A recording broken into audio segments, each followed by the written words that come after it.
How did Daniel respond? In the days when they said no prayer must be said to the name of any other God, those days are coming back to earth. Now you can now see the kind of churches we have now. Busy preaching nonsense, having fun, talking love. People that are getting ready for war and not being prepared. God just showed us mercy. Prophecy is on the unveiling of the plan and purposes of God. It could be for individuals, it could be for nations, it could be for our world. If we have the prophetic light, we'll know what the future holds.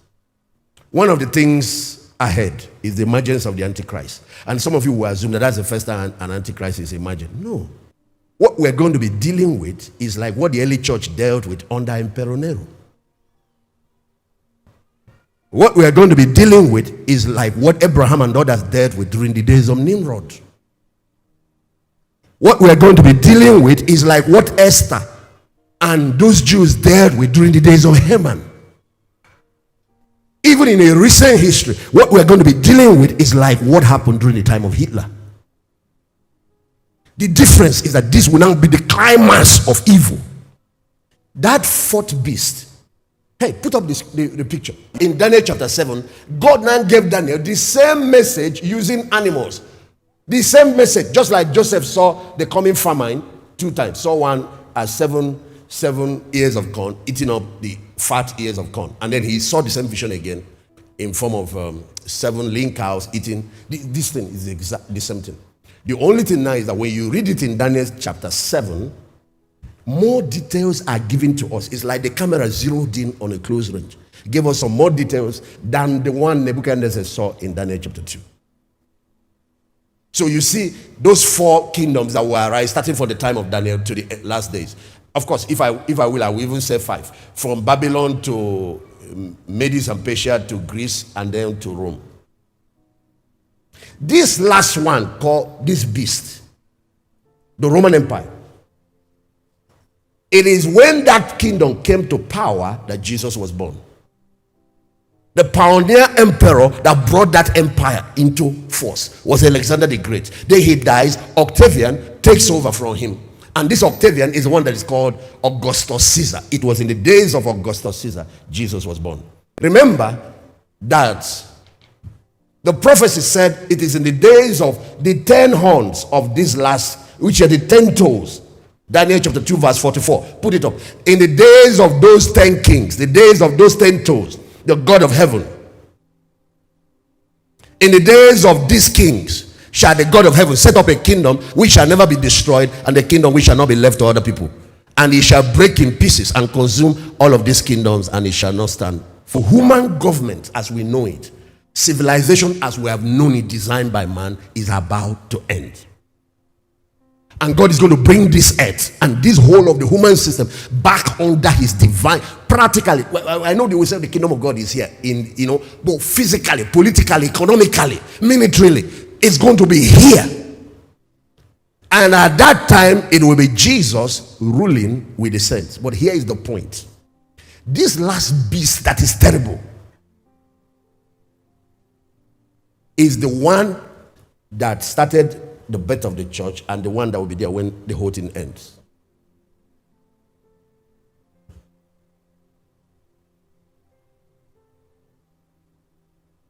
Dr. Ferdinand, see what this means.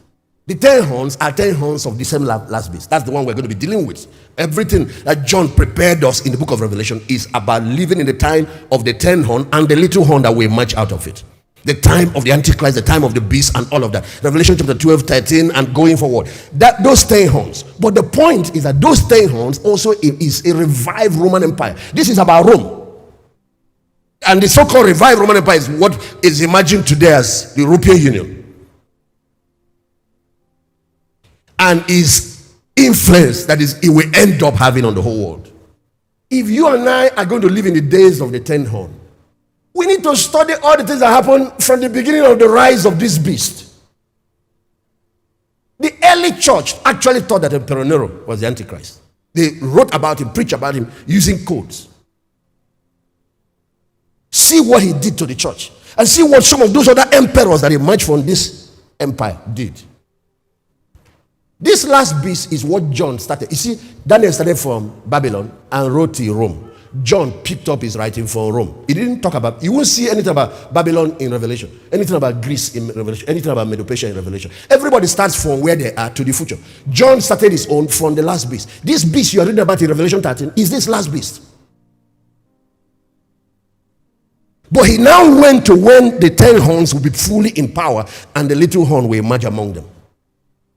The little horn is the one we call him the beast, because he's the personification of all of this. When John wrote about the last beast, Daniel said it was different from the other.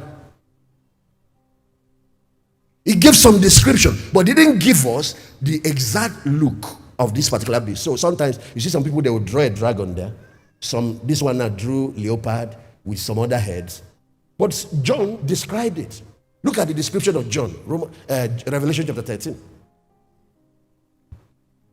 Look at the description of John. I stood at the sand of the sea, and I saw a beast rise up out of the sea, having how many heads? 7 heads and 10 horns. Daniel said, yes, that beast had 10 horns. And out of the 10 horns emerged a little horn. Now, John is writing about him. He said he has 7 heads and 10 horns. And upon his 10 horns, crowns. And upon his 10 horns, his heads, the name of blasphemy.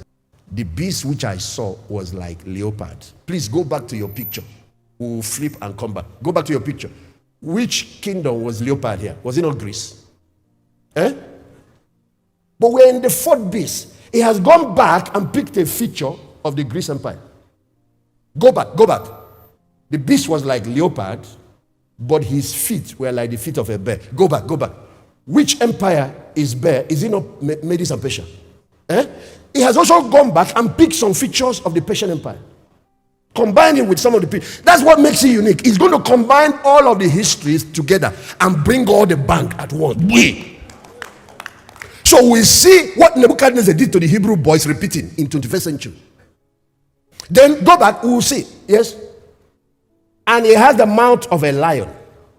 Then, of course, the dragon, who is the man behind, because you know the dual kingdom principle.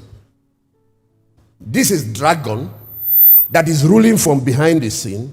On the physical earth, it is a revived Roman Empire he's using to drive his program. In the days of Babylon, it was the same dragon ruling from behind the scene. On earth, it was Roman Empire he was using to drive his program. You see the dual kingdom principle. Behind what you see in the physical, there is a spiritual power, actually government, not just power. Behind that thing. In the days of Persia, we see the kingdom of Persia and the kings of Persia. Behind the scene, we see the same dragon. The same dragon. In the days of Greece, we see the Alexander the Great and all these other guys, the Greece Empire and all these things. But behind the scene is the same.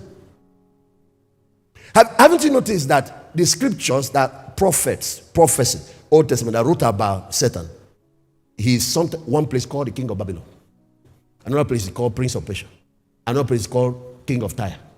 Another place. And when they show him, they show a human kingdom reflecting the same characteristics of the spiritual kingdom. Why is it that it's the same entity, but he keeps changing structures, governmental structures? And you will see that structure on earth exhibiting the characteristics of the government, unseen government that is ruling it. It's the same thing that God too is doing. He has his church on earth, but he wants us to be so aligned that we are reflecting the quality, the character, the values, the principles, and even the authority of his government. Because Jesus has defeated Satan on the cross and brought him under control. But the church on earth is not operating there yet. Jesus, who heads up the kingdom of God under his Father, is not just the head of the church, he's also the head of principalities and powers. So, as these human agencies are maturing to bring satanic dominion into manifestation on the earth, we now need to grow into manhood, where we can also manifest the fullness of the stature of Christ. So it must be a man church, a mature church, confronting the fullness of God, confronting the fullness of Satan. It's clash of two kingdoms. It must not be a baby church going to confront a mature devil. Because this last thing we are seeing now is they went back to his, gathered everything and brought completeness and brought a human being that can manifest that, surrounding him with 10 kings. That's what they call the 10 horns. And they're going to set up a governmental structure and their goal is to bring the whole world under the subject of Satan and even to worship him. Now, they have gone back. We need to go back. What did Moses use in his time? What did Elijah? How did the early church? Not just why they are going back to Babylon to reinvent. Because the image of the beast they are going to say is that same image that Nebuchadnezzar made. The difference is that he made his own of gold. This one is going to make himself of technology, modern computer, and then his own will have ability to speak. He went back to Babylon. That thing is going to be repeated, where they're going to cause everybody to worship this thing.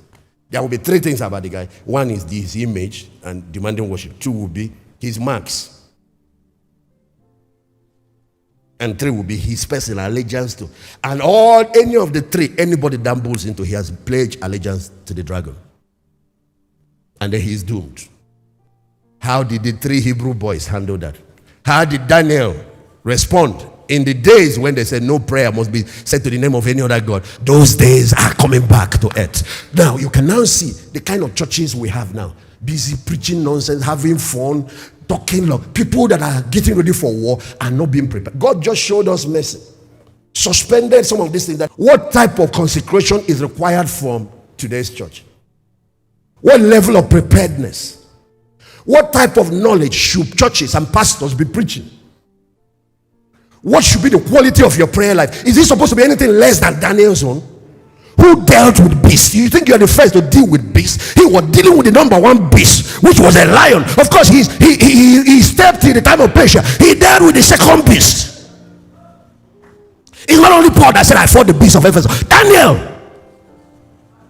Kingdoms that are beasts in nature. Satanic operations through human government.